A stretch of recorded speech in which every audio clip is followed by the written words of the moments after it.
Welcome to the Recruitment Mentors podcast. My name is Hisham Azuz. Today, I'm really excited to be joined by Jody Marks, who is the CEO and founder of the MRJ Group, who consists of MRJ Recruitment and MRJ Talent.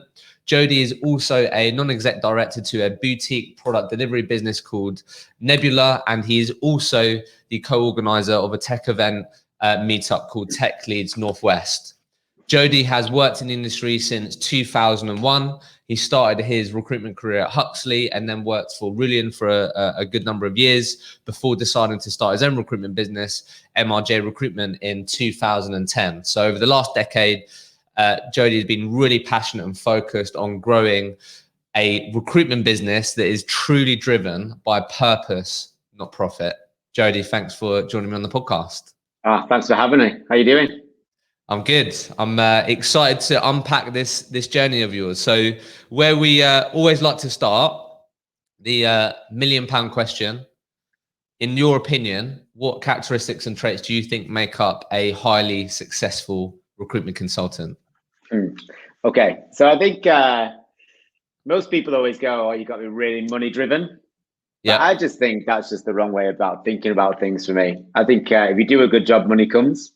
So I think key things that I always look for is someone who's actually a bit humble and actually understands that actually we're here to we're dealing with people's lives. So I think people that, like for me, I hate the pusher recruiter. I'm all about consultative approach. People that actually care about other people for me is really important.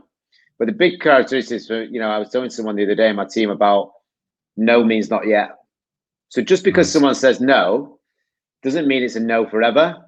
And that's how you're building your network, right? So I think it's no just may mean not yet. So you've got to keep in touch with these people. So it's like perseverance all the time and continuing that, knowing that you're going to get setbacks, you're going to get knockbacks, but you've got to keep going. So it's having that drive to keep pushing and keep pushing all the time.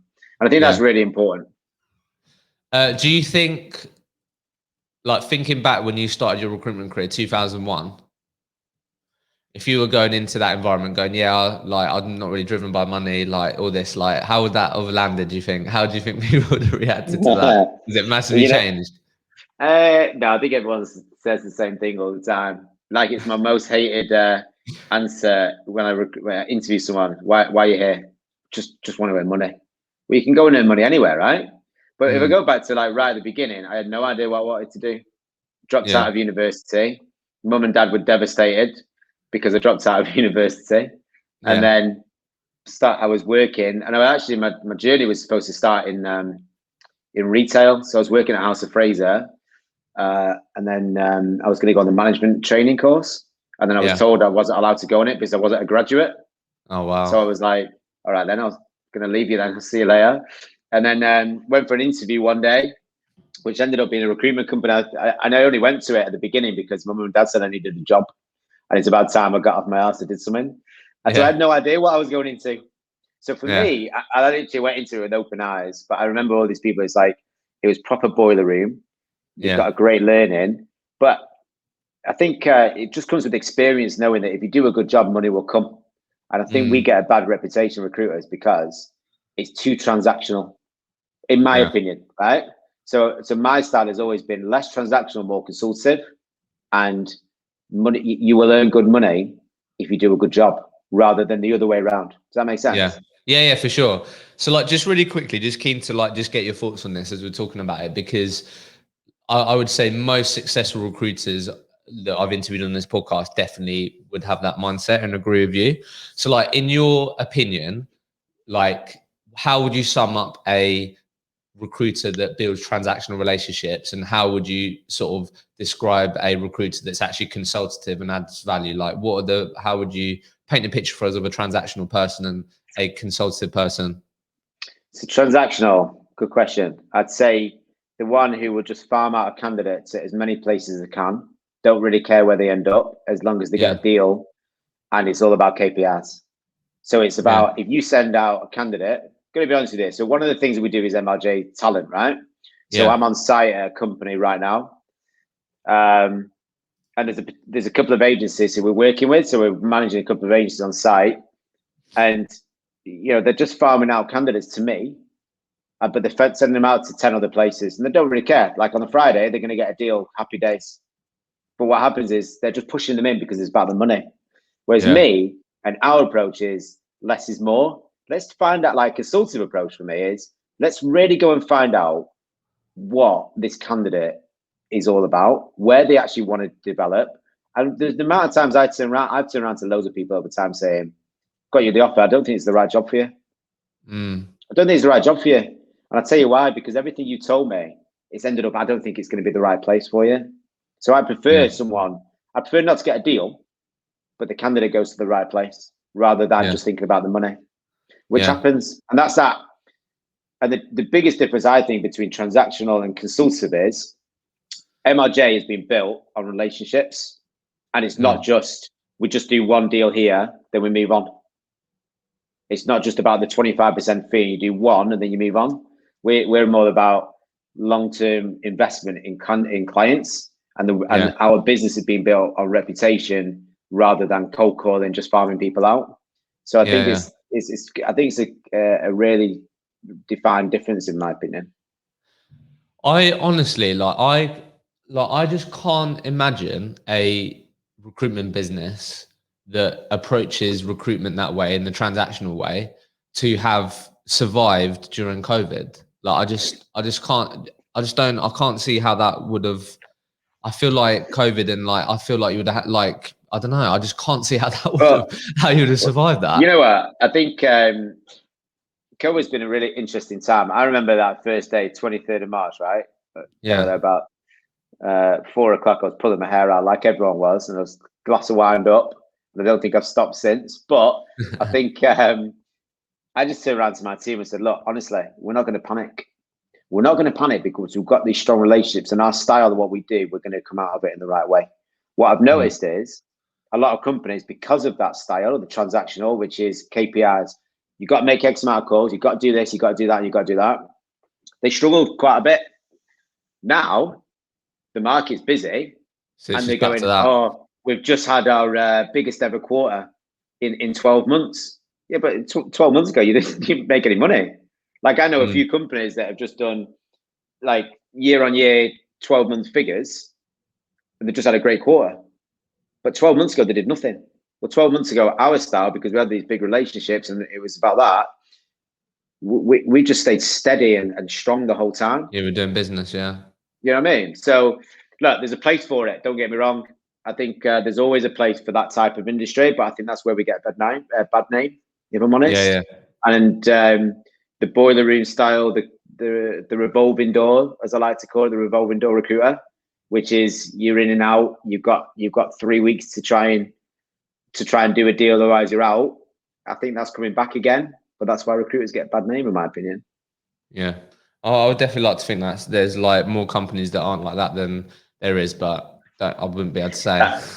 I don't know. Like I've moved away from there's just that whole KPI world where it's all about numbers and numbers and numbers. It's just never been my thing. Yeah, sure.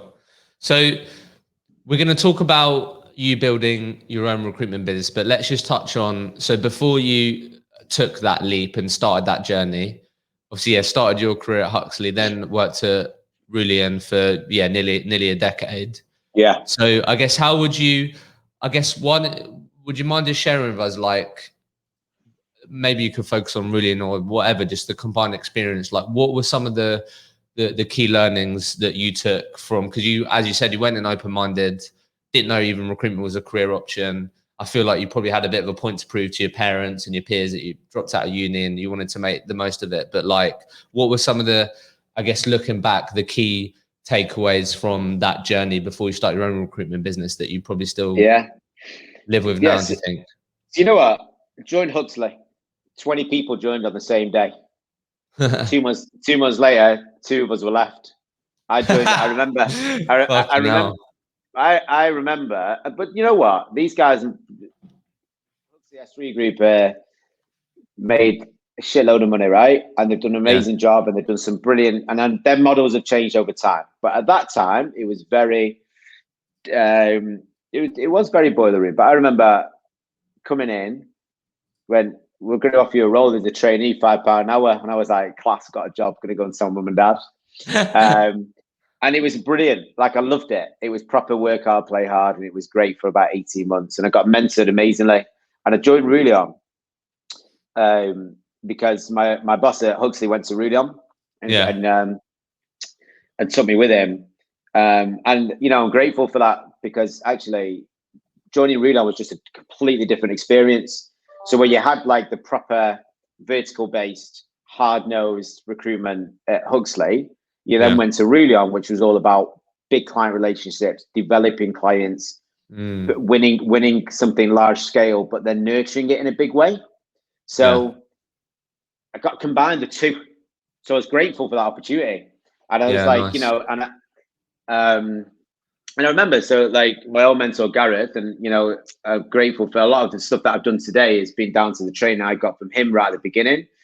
And if I think about I went to Rullion. We had a team. There was probably a team of about 20 when we joined, but they wanted to change what was going on in perm because it wasn't quite working. So Gareth was brought in, and then eventually it was like me and Gareth and one other against the rest of the perm team, because we had a different way of doing it.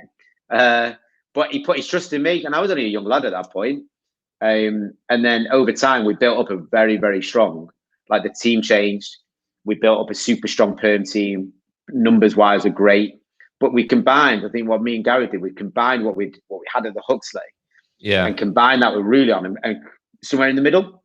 And it was brilliant. So we had that sort of, there is no second place, but we're going to do that within nurturing clients, rather than there is no second place and then we only just do that one deal. We just keep developing it further. So I got some great experience and learning from that. And then I was there, 9 years at Rullion. Gareth moved on. I got his role. Always thought I'd won it, and then didn't want it. To be honest, like I always thought, to be head of perm recruitment and be part of senior leadership in a big company was great, but it wasn't for me. What? Time to do something else. Do you mind sharing with us? So there's a couple of things I just want to ask you before we go into your own business journey. So one, why wasn't it for you? Just talk to us a bit about that and how it felt, because I feel like a lot of people listening to this will be recruiters that have big goals, aspirations, want to develop, maybe want to get that position. Like, what did it actually feel like? And I think at the time, I think I probably got the role by default, if I'm honest. Right. Because he left. Gareth left. A couple of people went. Gareth set up something else, you know, and it was the right thing for him to do. They needed someone to step in, and I did. But I didn't feel like you deserved it. I did deserve it, but I didn't get the trust that we needed how to grow it. Right. So what happened was, at the time, just before Gareth left, we lost a couple of people. Then Gareth left with 3, so we're 5 people down. Then our target is the same. My basic suddenly has not gone up, and also my bonuses are halved. So if you think about it, when you go from a recruiter from a consultant to a manager, your bonuses, well, they should be. Your bonuses are based on team net performance profit for the team, right? Yeah. You can imagine you've got £2 million profit, £2 million target with, say, 20 people, or a £2 million target with 12 people, just say. And your top biller was me, taken out to manage the team. And you've got to hit your 2 million to get not even to get what I was earning before. That was just to get to 75% of what I was earning. Wow. So suddenly, and it was like, well, I need 6 people. Well, we're just not ready to invest in it yet. Well, I'm going to go then. And then we're going to go, well, I'm happy. You know what? I was like, I'm happy to hit that target, but I just need we just need an investment to it. So maybe there wasn't the trust in that I could do it. I don't know. But I looked at it. I remember coming home one night thinking, I'm just not sure that this is going to be achievable. I think what it made me realize is that Rullion at the time was a very contract heavy and all about numbers. You know, you've got 3,000-4,000 contractors out, and perm was a smaller thing. And I think they were happy with doing that. And then I was like, well, okay, well, then I remember going back the next day and they were like, right, we're going to increase your basic. I was like, hey, well, good. I'm going to increase it from 27.5 to 30. And I was like, I remember going, no, you're like taking a piss, right? So you give me 2.5 grand extra for man and hour leading the whole team to what, earn 60 grand from 120 grand. That doesn't really add up to me. And then I was like, well, let's just think about it. Then I went to a meeting with like the senior leadership, and it was just like so many politics in that. There were too many politics at the time, and I just thought, I don't need to do it anymore. Like, I always wanted to set something up on my own. And my little girl was 18 months old at that point, and I know I'd like missed a lot of her first year because I was so dedicated and doing it. Yeah. So, but my advice is like, if everyone wants to develop, just on this, just really quickly, because I hear this a lot. Like how, and I'm sure you've thought about this, because you could someone could feel or experience the potential in your business now. Like how do you think businesses can change like how billing leaders or managers are like rewarded? Do you know what I mean? Like, does it I don't know, like surely there could be a bit more of a creative way on how they can still earn the money that they was, or like, is that just part and parcel with being a manager? I don't know. I don't know. You know what? People really want to develop, and I completely understand that, and people want to lead. But what happens is, I think sometimes people do struggle to go from, we got a couple of guys in my team, people struggle to go from a consultant to a manager because they're so hands-on. And we can talk about like the MRJ side, but I struggle with it. Yeah. So hands-on, you mean like you just want to be involved all the time? I just love recruitment. I love doing deals, right? So what happens is sometimes you go, the billing recruiter, the billing manager, for me, is just a senior consultant with some resources. I find it difficult sometimes, but maybe that's just my experience. So you need to, if you really want to become the manager and you want to grow a team, my advice is make sure you know what you're getting yourself in for. Make sure you've got the right bonus in place and it's achievable, because all that's going to happen is in 12 months' time, you're going to end up earning a lot less money potentially. And then what happens is you then fall back into, well, I need to start recruiting. I need to start billing. And then it's a difficult balance. I think it is difficult. I don't know what the answer is sometimes, but I just know that I meet one of my guys into the role of like chief of staff or MD and stuff, and he manages everyone. He manages the team, and I'm just like more like the hands-on tech leader in the world of tech. Like I'm the hands-on leader, so people follow. But I've just seen it many a time where people will go from consultant to manager, and they don't understand why they're not earning the same money.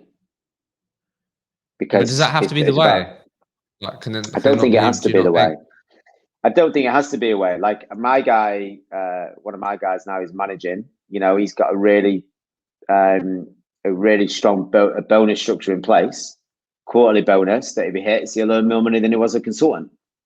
Yeah, I think that's where people just have to be a bit more creative. Because he's got a goal to do it. He's got something to go to. Whereas a lot of the time, I find that you suddenly get managers who go, well, you're on 100 grand, but you're going to earn 50, but you've got to do that. And then suddenly you can become a bit hands-on again. And then you don't cope with all the KPIs you've got to do and all these different things. So I think sometimes you've got to know that you could go into management role that you may earn less money for the first year or two. Yeah. Rather than just deep dive getting back into it, if that makes sense. Yeah. I just think there's definitely space there to be a bit creative with how managers get rewarded and what the bonus looks like, just because I just hear this so often, and it's just like, I think they should have a higher bonus structure. I never understood why. If I look back in the times of Rullion, there's obviously a bottom line. And you're thinking, well, I'm going to pay someone 30 grand basic, right? And as heading up a team of 12, and you may earn 60 grand. But my point at the time was, well, pay me a little bit more, so I don't need to worry about the my day to day. Give me a real bonus that I can get to 2 million quid with a couple of extra people. Your bottom line, you'll make 800 grand. You're going to make 800 grand net profit if we get to that point. So pay me that. But I think some of that. Yeah. You know what I mean? So I see that a lot of the companies go, well, I'm now paying someone 50, 60 grand as a manager. That's heavy, that. But my point is, well, you pay someone 60, but they can then go earn 120 or 150 as a manager. They're only going to earn that if we hit those sort of levels. So I prefer to give them those big opportunities, but make it realistic.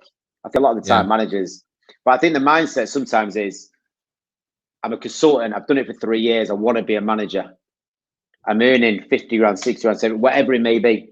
Then you become a manager and you think, yes, I've been a manager. Hold on, I'm earning a little bit less money now. How's that all work? So I think your mindset has to change, knowing that you could become a manager. You may, depending on the investment you have behind you, the team you have behind you, you could have a slight dip because it's different.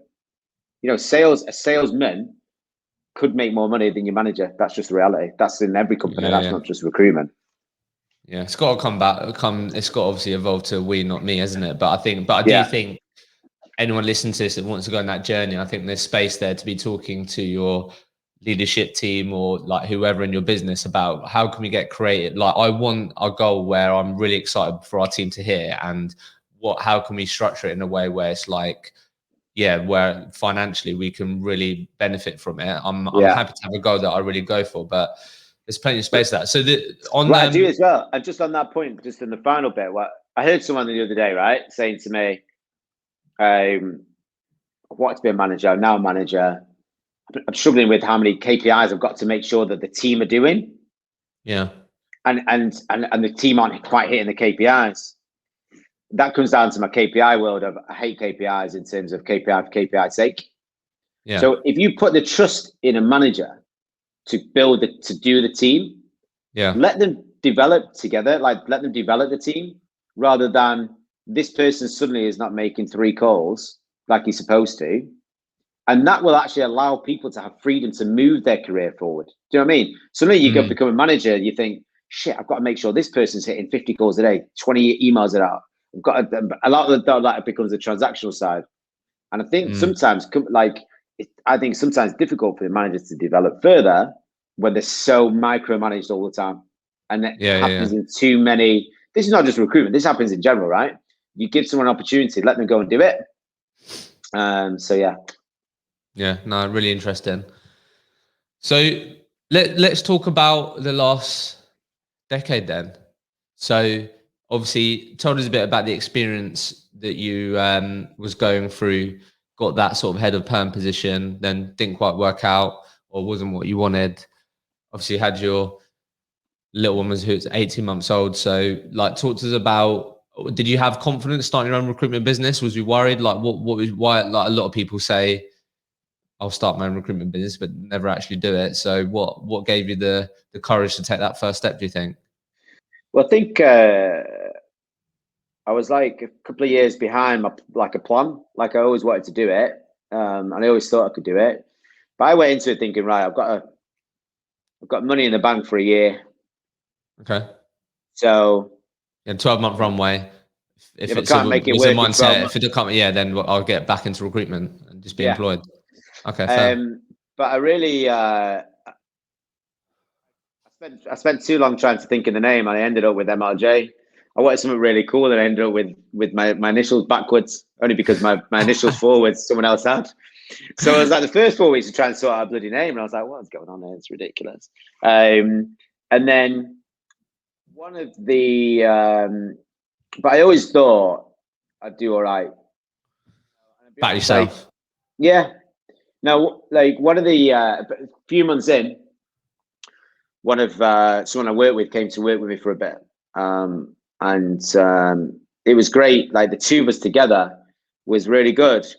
He moved on. He wanted to go and do something else, and then it was just me for a while. How long was it just you for? For a couple of years. But you know what? 2-3 years. It was probably just under 2 years, and it was good. Like I found it tough in times, like sitting in my home office, or went to get myself an office, like a small little office in like local. But I had all like clients I was working with, and we were doing some good stuff. And I enjoyed the flexibility at that point. And what I mean by flexibility was dedicated more time to family and that I probably missed out on, but was doing some really good stuff. Then I thought, right, we've got money in the bank. Let's go and do this seriously. And I went on a bit of a recruitment drive, but I thought naively, let's just go and get trainees and just build a company through trainees. Yeah. Now, some of the trainees who've since moved on and done some great things. Like one of them's got his own company now. One's in Australia, has got his own company. They were great, but I didn't have time to train them. Yeah. Too focused on the business, trying to be doing everything, and it was a disaster. So I made mistakes. So, and then a mate of mine who was in property wanted to get into property recruitment. So we thought, well, how about I just teach you how to do recruitment, and we'd come in down. We did like MRJ property, and again, it was just a bad mistake. So, you make mistakes, but I've learned from them. So then about 5 years ago, we were doing a bit too much of everything. Money was good, right? But we were doing a bit of everything. With like one day was this, one day was that. Then we had, then we were doing a bit of property recruitment. Then it was like dealing with any sort of Tom, Dick and Harry. And it was just like, no, I'm just not enjoying what I'm doing. Like wasn't focused enough, wasn't niche enough. Didn't enjoy it. I wasn't enjoying like the people I was working with. I knew that some of the people I'd taken were just bad hires at the time. So it was like, right, okay. At that point, a couple of the guys who were with me, we wanted to try and build it with them. And a third person was coming on. Two of them at that point, I offered them, do you want to get involved in MRJ? So they've now got shares in MRJ. And then another lad, a couple of years later, got involved in shares as well. But we actually turned around and said, right, imagine that we just draw a line under this business for a minute, and we just do a blank piece of paper and just go, right, we have no clients today, but let's go and like, which clients do we actually want to work with? So we wanted to work. So we was like, well, let's go and work with some e-com companies that we can actually see the benefit of our work, or websites or tech companies that we would actually see. We place developers. When we go on the website, that's pretty cool, right? We can see the developers that are actually building what we're doing. So we did. We called a lot of clients that we worked with, which people thought I was absolutely mad at the point. But we were just doing it just for money's sake. It just wasn't really. Yeah. So let's. Before we go into the last like 5 years, then, which is because it seems like I just want to make sure that we unpack this a bit, because I feel like people can relate to it.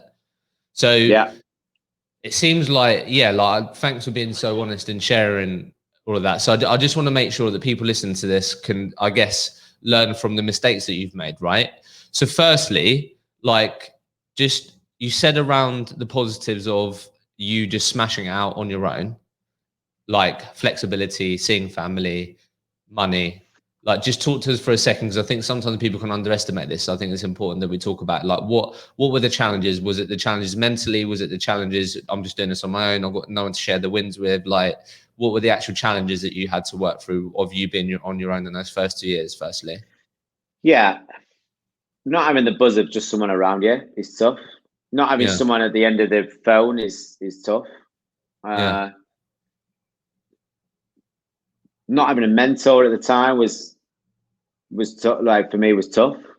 Like, my accounts is done by my old man, so he was always there as a good advisor. He's been a great advisor throughout the whole period, life, but also the last 10 years.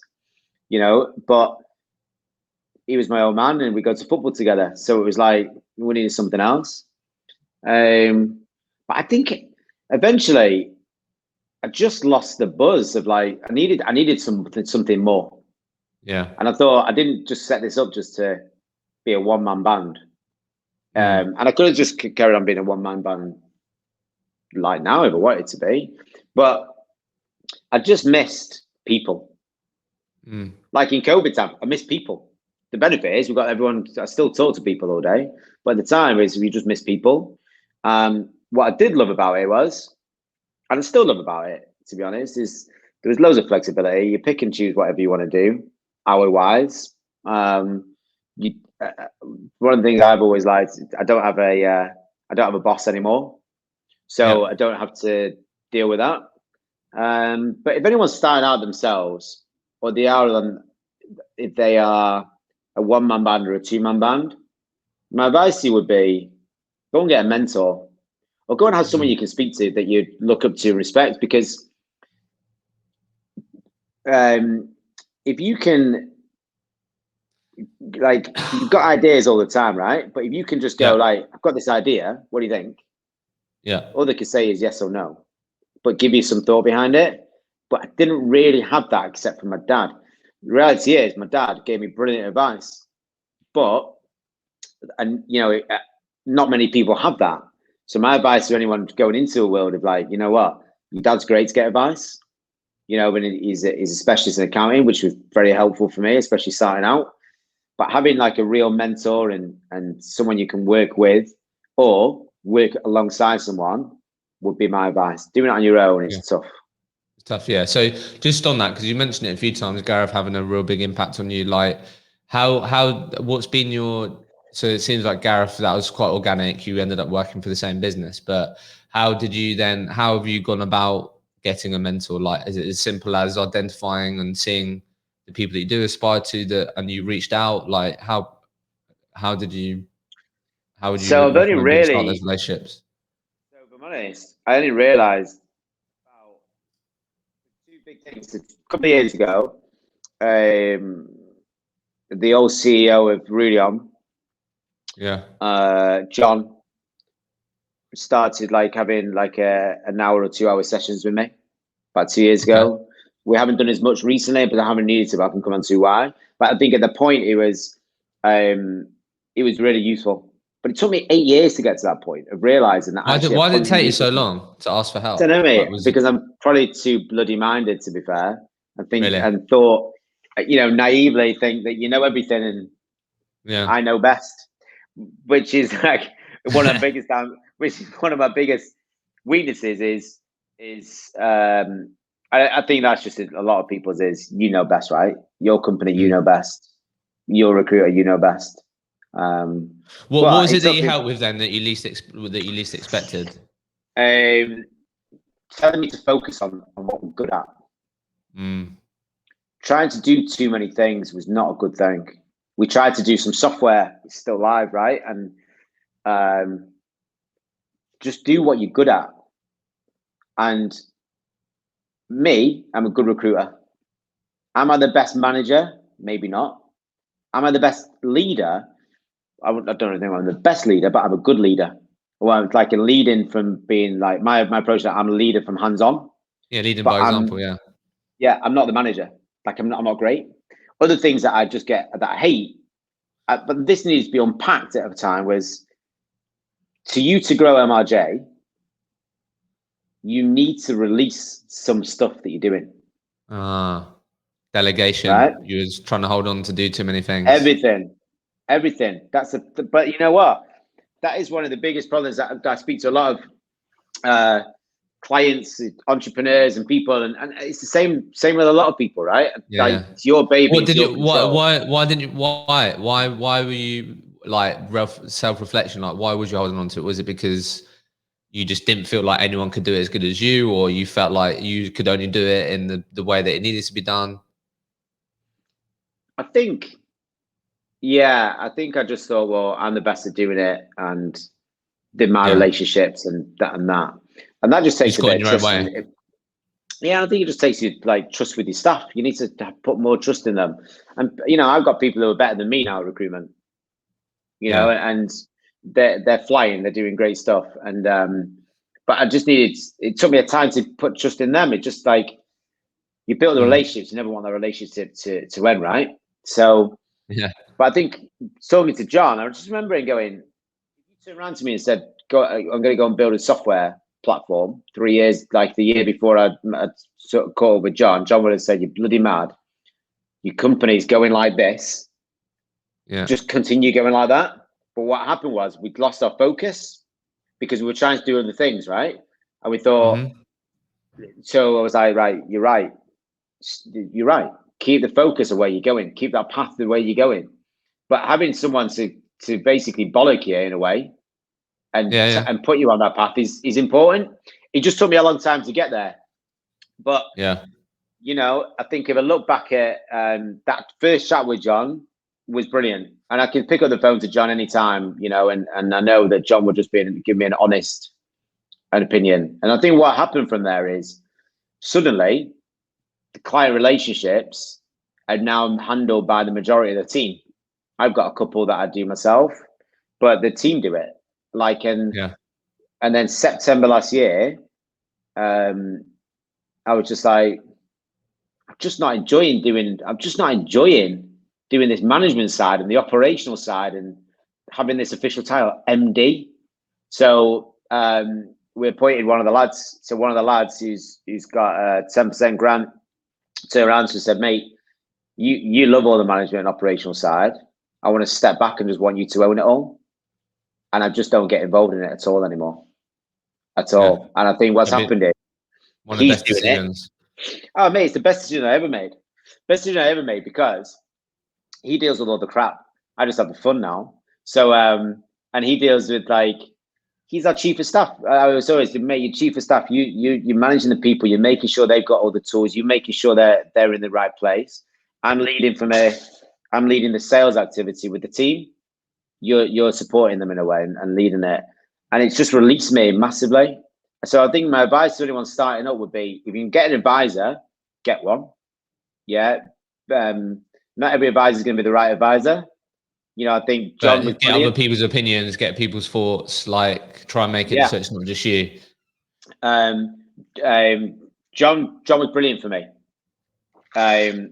You know, but over time, I've also got a few other guys and girls I've been talking to who've been really good. You know, and we're talking to someone else at the moment who may come full time on board.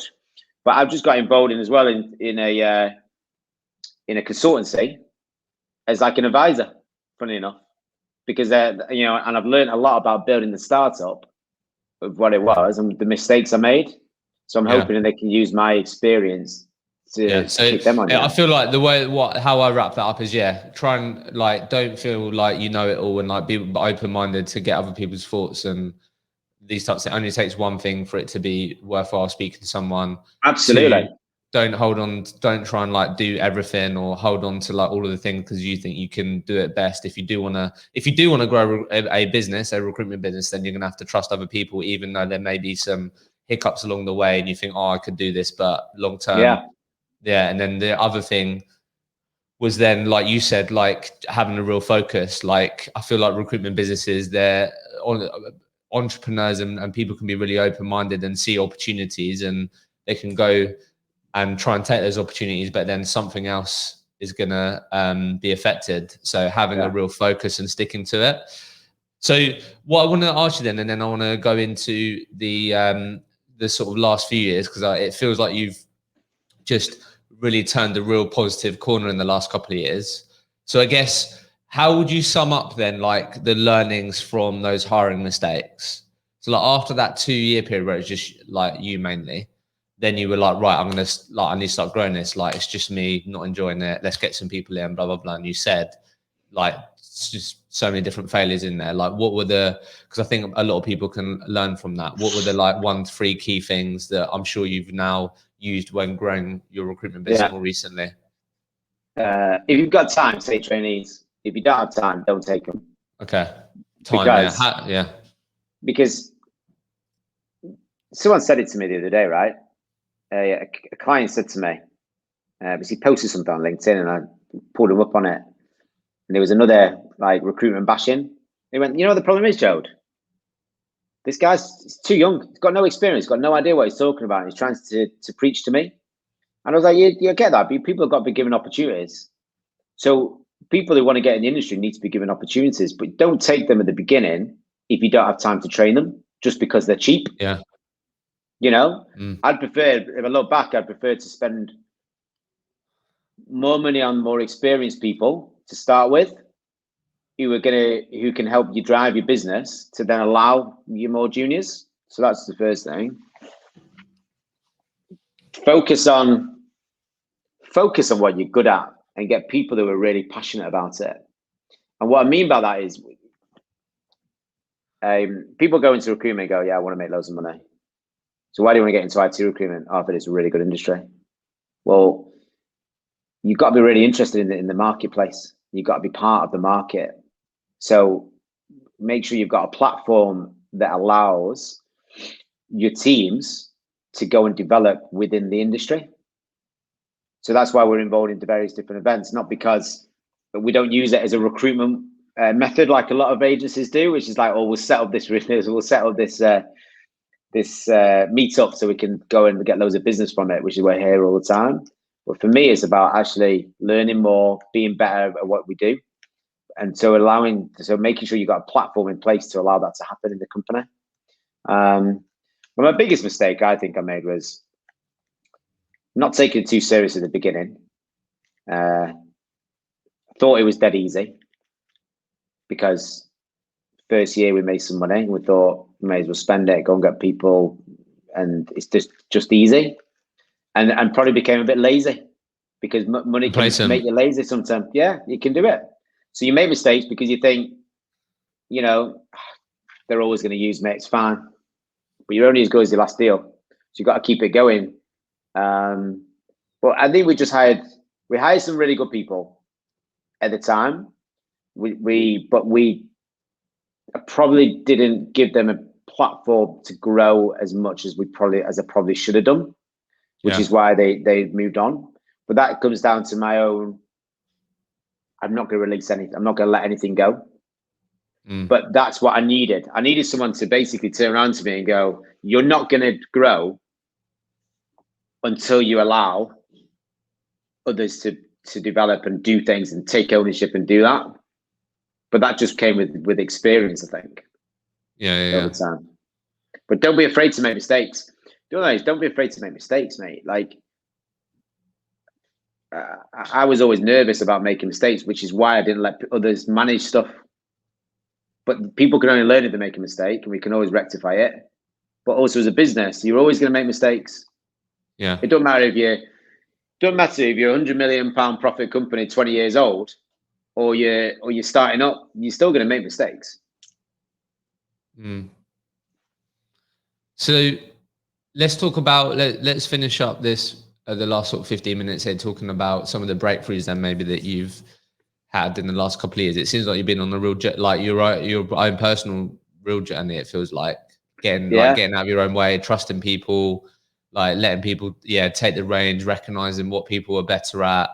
So I think obviously there's a lot of people that would have continued to be Jody, who was like at the beginning of this journey, like still 10, 15 years from now. Do you know what I mean? So like definitely hats off to you and I'm sure, clearly it wasn't easy, but you've worked through it and you've been able to do it, but there will still be people that won't get out of their own way. No. Like talk to us about the last couple of years then, like really interested in this sort of talent piece. I think I do feel like more and more recruitment businesses are doing things like that. So I'd love to hear sort of your experience of that and how that sort of product and service came about. And then I guess just obviously you mentioned around Grant and that being a pivotal moment where you let someone own the operations and chief of people and these types of things. That was really pivotal. But I guess any other pivotal moments you think that maybe wouldn't have happened when Jody had the mindset he did 5, 6, 7 years ago? Yeah, fine. So I'm going to go back 4 years where it started properly, I think, to where we are today. So if you remember, I said like we basically ripped up what we were doing. Yeah. You decided, right, let's build a place that we want to work for, people we want to work for. So people always say to me, 10 years, unbelievable. But I'd like, forget the years, right? We would nearly change the name about 4 or 5 years ago. And in effect, we were going to start afresh. So I always go back, you know what? Let's go with a 5-year-old company. And then we were like, right, what do we really want to do? We want to work with companies, and we had a goal in mind. We had a few targets that we wanted to do. And one of the key targets was Money Supermarket, moving to Manchester from Chester. And we thought, how great would it be for us to get Money Supermarket? Like, it's the most used website in the UK in terms of comparison. And let's go and get it. And we got it. And there was a platform for MRJ to be put. Suddenly, going, shit, who is this MRJ? And then off the back of that, we started working with a few startups. So we had some startups in mind. So we were like, okay, well, let's go and pick the companies we really want to be working with. We had some really cool startups. And then it's just gone on from there, because reputation wise, like we don't do cold calling, which is going to be a surprising thing to a lot of people out there, right? But I don't target my team on cold calling. Like 99% of them, right? This is like, it's probably, don't do cold calling, but 99% of our clients have come from the last 4 years, recommendations from work that we've done and people we work with, right? We don't have KPIs. I don't care how many people, I really don't care how many calls people make, how many emails they send. I really don't care, because it's irrelevant. It's completely irrelevant. Money Supermarket still 4 years later are working with us. So for me, we're doing something right. And off the back of that, we've now got Hermes Parcel Delivery, as an example, came off the back of a referral from Morris's Supermarket. So they've all come from referrals, right? But then you asked me about MRJ Talent, and we started working with some startups, and I had a contact who was setting up a company, Push Doctor. And I thought about this model. I'd heard about this model, and I'd never really done it. So Push Doctor, we wanted to launch in Manchester. And I was like, Aaron got an idea. How about we just do like a bit of a different type of model, where we have someone dedicated on site, you pay us a monthly fee, and we own the whole thing for you. And we helped them grow from 3 people startup to 120 people. Oh, wow. Which is a couple of years. And we did everything from tech to marketing to even helping customer service. It was a really on-site model, and it was great. So then we were like, right, this was coming to the end, but I was thinking, a lot of them, they're a project, but this was like a 2-year project. Yeah. And I was like, right, I'm going to go and set up a proper on-site talent arm. Yeah. And I met someone who had worked with in the past, and I was about to offer him the job. And honestly, and I don't mind putting it on him, he sees it, he knows full well, I got shot on, because I told we had the plan, we had companies about to go and target. Next minute, he's directed for Talentful in Manchester, savage. right? And it burnt me, right? And so it annoyed me. Don't trust everyone. Don't trust everything, right? Is what I always say. So I'm a bit more wary about fair. People that take on. Anyway, it happened. So it put us back in our plan, but we always had a plan to do this on-site talent partnership. But what we're focused on is, right, okay, we've got these clients. We're going to build our reputation up with these various different clients over time, which is what we've done. And the guys have done some great stuff, like some mega stuff over the last 4 years has been great. I think the best thing that we did was, there's 4 of us MRJ. So everyone sees MRJ as like Joe, CEO, founder, but really for me, it's 4 of us. It's got 3 other shareholders, and they're as important as I am to the company. And I think that was really, if I look back at the beginning, would I have done it myself again? No, I would definitely have done it with someone, or 2 or 3 people. Yeah. And because we share the care and love about what we're trying to do, and we're invested in it. And I know these guys aren't going. I've always had this doubt: what happens if I give too much and then someone goes? Because they're a small company, and that happened. So one of my guys left, went to a rival. One day they tapped into my recruitment database, and tried to take data, which wasn't great. So I got burned a few times along the way. So just be wary of who you trust. But I always had this plan, MRJ Talent. There must be a market for it. And you know what? We did our first one, like properly one at the start of 2020. It started as a 3-month engagement. It's coming to the end this month. She's been on site 18 months. Wow. Because of the work that she's done. And she's not just found people, she's helped build a talent brand. She's done the talent acquisition, do it. We've been on site. I've been on site personally with a company since September. Aways wanted to open in Manchester. Why do you think that's becoming more and more popular? Do you think? Because I'm sure you've seen it, right? It's like what you put on your LinkedIn. It's like, like you said, like Push Doctor via MRJ. Like I'm sure you've noticed that. I'm seeing more and more loads of it. Yeah. Like why? Like, do you think it's like you're actually really solving more problems for a business, which is why Like, I don't know, like why Well, I think do you everyone see wants this to have being? their own internal. Yeah, I think what happens is I think recruitment companies and agents and consultants make such can delve into networks that that others don't, and that's why we're very valuable, right? So, Yeah, but what I think happens sometimes is you're using these partners, then you want to save cost. yeah, So we want to bring in internal recruiters, but internal recruiter could cost you 30, 40, 50 grand basic on the bottom line. But what happens in 3 months' time when the project to find those 10 people is finished? What do we do with that person? I think that's a lot of mindsets, especially startups. So when you go into like a project, does that make, do you know what I mean? yeah. So it's So like, it's a lot more flexible. It's like they can do it in line flexible. with like Yeah. so it helps cash flow. What I found is why our model is different to some others. Like our model is fixed fee Yeah. per month to get a You consultant, do to get like, a do you talent charge per partner, placement? and then per placement, but it's fixed fee. Yeah, yeah. So, What and it I'm gives sure them that's is, slightly a bit more reduced than what it would yeah. be. Yeah. So they get everything. They get advertising. They get the whole sort of job profile, job specs, and everything completely redefined. We get a brand out there. We got a marketing guy who puts all the marketing activity behind it.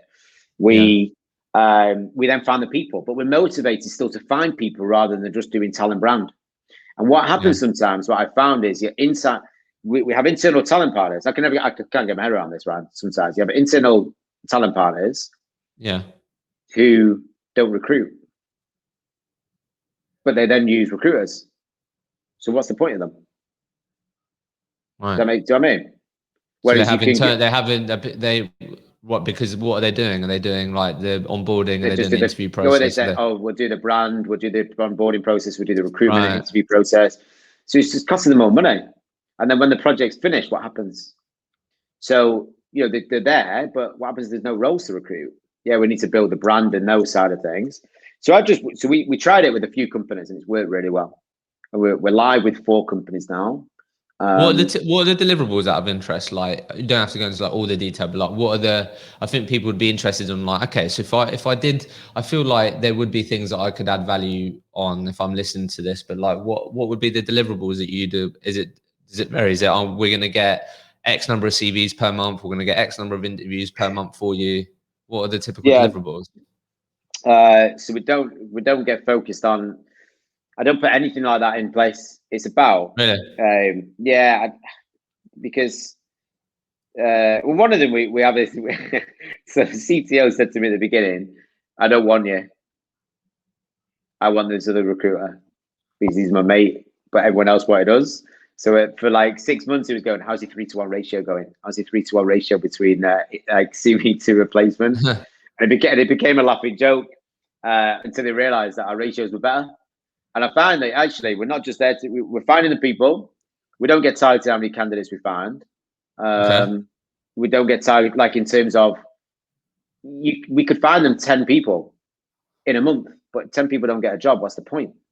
Yeah. We just focus on results, and results are finding the people within a certain amount of time. So we like to say that on average, we're now placing candidates from role coming out to placement is around 18 to 19 days across everything. Wow. That's from initial engagement in terms of we're going there, then we've got to get all the specs. So we're signing off this role, right? Then we're going to get all the specs, and then we get the adverts done, then we get the interview there and all these process. On average, it's about 18, 19. Some of them are about 11, 12 days. Some of them are a bit more. So that's why it's averaging out. So I look at it more about how can we reduce time to hire? Time to hire, yeah. So I'm really looking at time to hire. So you can send as many CVs as you want, but it's irrelevant. Yeah, so I mean that's a great deliverable, isn't it? Tell me what your current time to hire is. Yeah, it's 45 bring it days. down. Okay, well we're And I think gonna bring that that's what down. it needs Yeah. to be done. So it's time to hire, and if time to hire is improving at the right sort of cost, that's our case study that we go in with everyone. Yeah. Rather Yeah, I love than that. oh, you know what? In September we sent out 45 CVs. Yeah, but how many people do you place? Oh, you didn't place anyone, but we did 45 CVs. Oh, well, great. At least you got some people interested. Yeah, I know what You know you what I mean. mean? So talent's developing. It's a developing model. We're doing some great stuff. It doesn't come without its issues as well sometimes. I think, what I've come to realize is recruiter, you're very much on the outside and you don't see what has to go in from the inside. So what it's actually done is it's enabled my team in general for the core team is that when sometimes they get frustrated because they haven't had feedback after the 48 hours and they're promised it. They really understand the internal now processes. They get it. Now they understand that actually things could be going on inside. So for one of them, I've got my Teams account, I've got my email address, I've got that. I've meetings with them all the time, see what's going on. But we understand that better. So I think we've become better. We've become a better company in the last 18 months because we've kept the same team. We've grown the team, but we haven't had a revolving door. And actually, we've got better together. But B, we understand recruitment. I think our team have been more understanding of what goes on rather than the transactional recruiter who's getting really pissed off because how come I'm not getting feedback in 36 hours? I've got no interest in working with you anymore. I know certain companies in Manchester at the moment who are messaging companies around there going, your feedback's too slow, got no interest in working with you, thanks for your time. Right? But you know what's going to happen? What happens in 6 months' time when the companies they're working with now stop recruiting and they're desperate? But like things happen. Do you know what I mean? Not everything happens just how you want it to happen. So I think you need to have that more understanding. So talent's going great. I think recruitment side, like MRJ Recruitment, which is our, I'd say is our core, is doing really good. Like the guys are doing brilliant stuff at the minute. And then we just got involved with the new consultancy called Nebula. We've been talking to the guys for about 8 weeks. They are digital consultancy, digital product consultancy. Started up 2 weeks ago, 3 weeks ago now. Going into places and putting like real product teams on site. 3 super bright guys, like super bright, intelligent guys. And I think Tuesday, Wednesday next week, we should sign our first client on board in 3 weeks, which is amazing. And it's in America. Will be our first one. We should be live in San Fran in like 4 weeks for our first client project. And that's great because it's given me personally some new skills of like more of like advising, but also from a recruitment point of view, we're going to ramp up pretty quickly in that business. Hopefully, is the plan as well, which is great.